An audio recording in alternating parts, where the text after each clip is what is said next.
is March 16. Says Mars. March 16. Oggi is Irlandi. Today is Monday.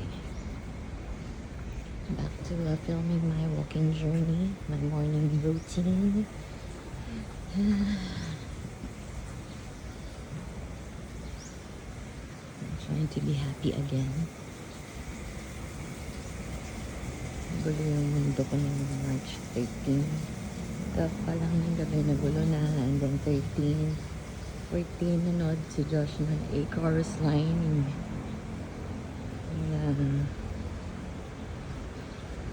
Broadway musical sa Samsung Performing Arts Theater sa may Ayala Mall Circuit. So sinama niya ako, so bumawi siya sa akin. Sa bagay, kahit na hindi kami nagkasamaan ng loob, eh talagang ititrip niya ako doon sa pagsama niya sa Ayala Mall Circuit. Ano oras na ba ako nag-start? 6:35 ako lumabas ng bahay para mag-exercise. So hindi ko pinapabaya maapektuhan yung pag-walk ko every morning. Tuloy pa rin ang buhay. Bakit ko naman sirain yung mood ko, energy ko, buhay ko sa isang tao na demonyo. Diba? Kailan tanggapin ko na demonyo siya. Kaya tanggapin ko yung ginawa ng kasalbahiyan sa akin. Kaya dapat yung reaction ko, i-control ko. Kung magalit, huwag ako na. Huwag ako umiyak. Tapos na ako sa pag-iyak. Tapos na ako sa pagiging galit. I'm done.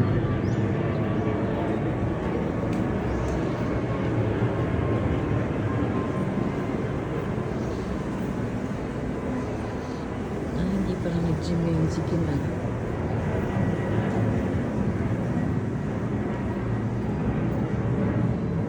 Depressed siya eh.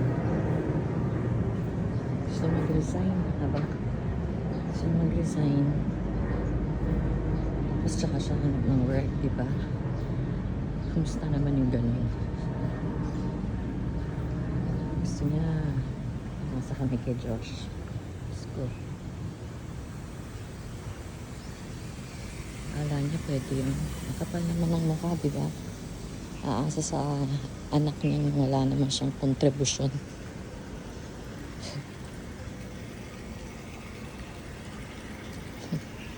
Walang kontribusyon in the sense na hindi niya inalagaan yung baby kahit na nakasama naman kami. Hindi niya inalagaan. Wala't nagpuyat ako. Nagpa-aral. Literally, ako nagpa-aral kasi homeschool ko siya from grades 2 to 10. Wala siyang ambag. Hindi niya tinuruan ng kahit isang subject. Lahat. Tapos, the audacity na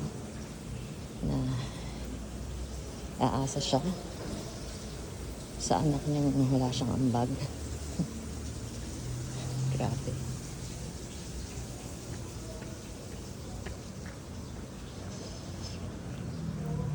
Ay, nako.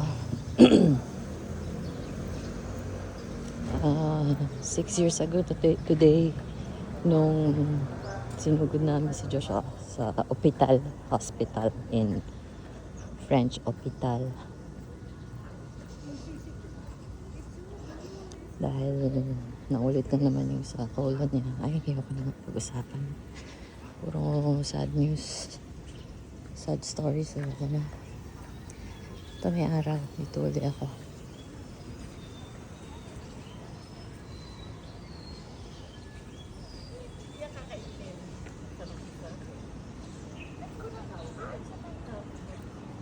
Yung mata ko, super swollen until now from crying for 6 hours nung March 13 ng tanghali.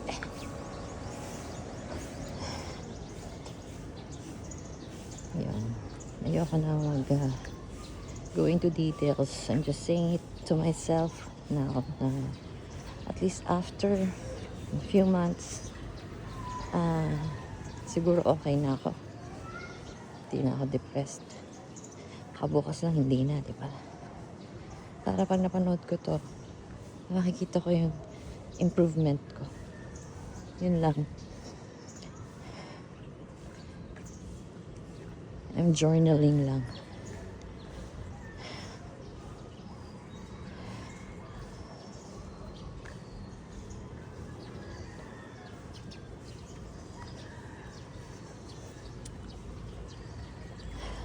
Kala ko pa nag-video ko, mas okay na ako. Kasi parang naglalakad akong ganito, yung 1 hour talaga. Wow, ruminating talaga. Overthinking. Ay, puro doon. Aso, ayoko.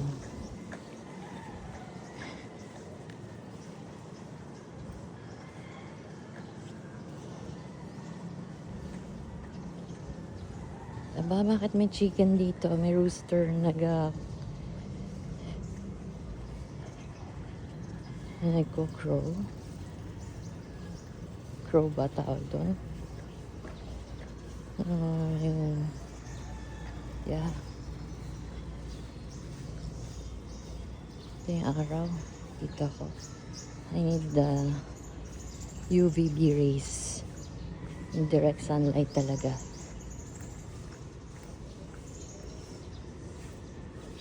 Para ma-up yung mood ko.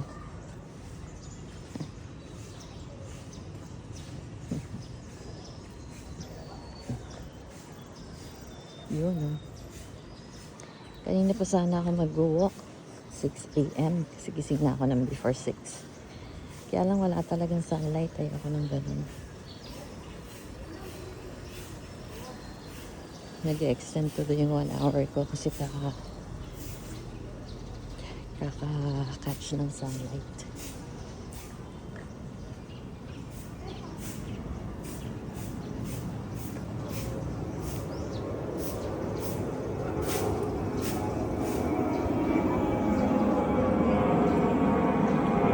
Morning, boss.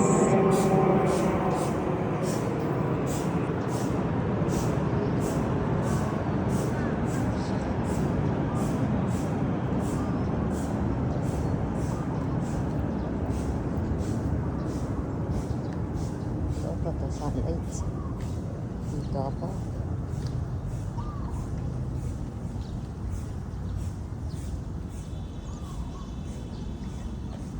Okay. That's it for today.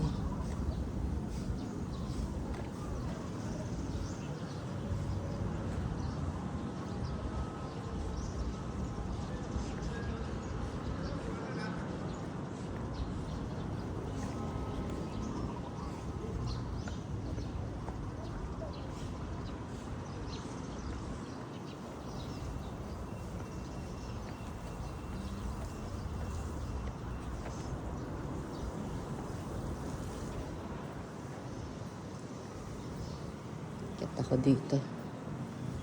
May araw lagi dito sa bridge.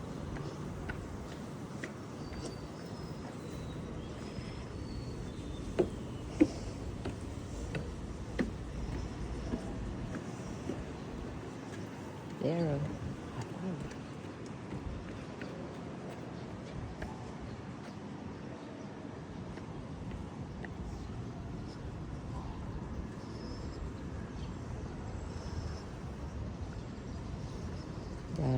Dapat appreciate ko itong nakikita ko. Dapat appreciate ko itong blessing na to na dito kami nakatira. And not dwell on the people na gumagawa sa akin ng masama. Yung naninira sa akin, yung ini-exclude ako. Dapat sanay na ako na ini-exclude ako. Wala malit ako, excluded ako sa family.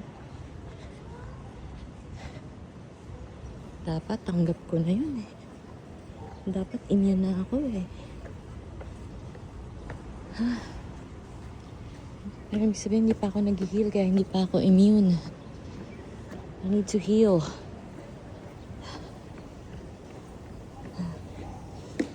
Kaya, gonna walk away from all of them. Ayoko na for the meantime. Kasi lagi akong gano'n for the meantime. Cut muna, tapos babalik na naman. Sayang. Sayang yung pinag-ano ko. Yung pinagpahinga ko ng isip. Na wala sila. Ay, sobrang dumi naman ito. Ang pangit ng pond. Out of topic ulit, ano. Siyempre kasi kung ano makita ko, yun yung sasabihin ko. Wala masyadong fish dito. Sa part na to. Ito. Wala rin. Yung yellow, hinahanap ko yun eh. The fish eh. Yellow jaune. In French. Alam ko rin yung mga yun nung nandito mamaya at patampay uli ako dyan sa araw kagaya kahapon Sunday. Kahapon Sunday, nasa ano na naman kami Glorieta. Juan Ayala. Landmark. Yun, may green belt, hindi kami napupunta ka lang. Wala magawa doon.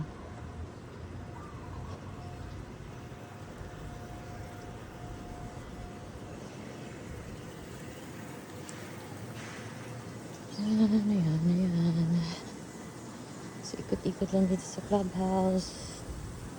Tsaka babalik ako dun sa may araw. Speaking of araw, may araw din yung mga gumawa sa akin ng ng masama, ng masakit. Kahit hindi nila intention, sabihin natin hindi nila intention, masaktan ako. Kaso, the harm has been done. Damage has been done. Diba? So, mag-heal din ako in time. Kasi time heals all wounds, diba? I'm gonna heal in time. Pero right now, I'm still hurting. Maybe let go ko naman eh. I'm trying to let go of the hurt. Pero nandun siya eh. Kahit no matter what I say, I'm letting go of this hurt. I'm letting go of this anger. Nothing happens. I'm still sad. I'm still down. I still feel angry.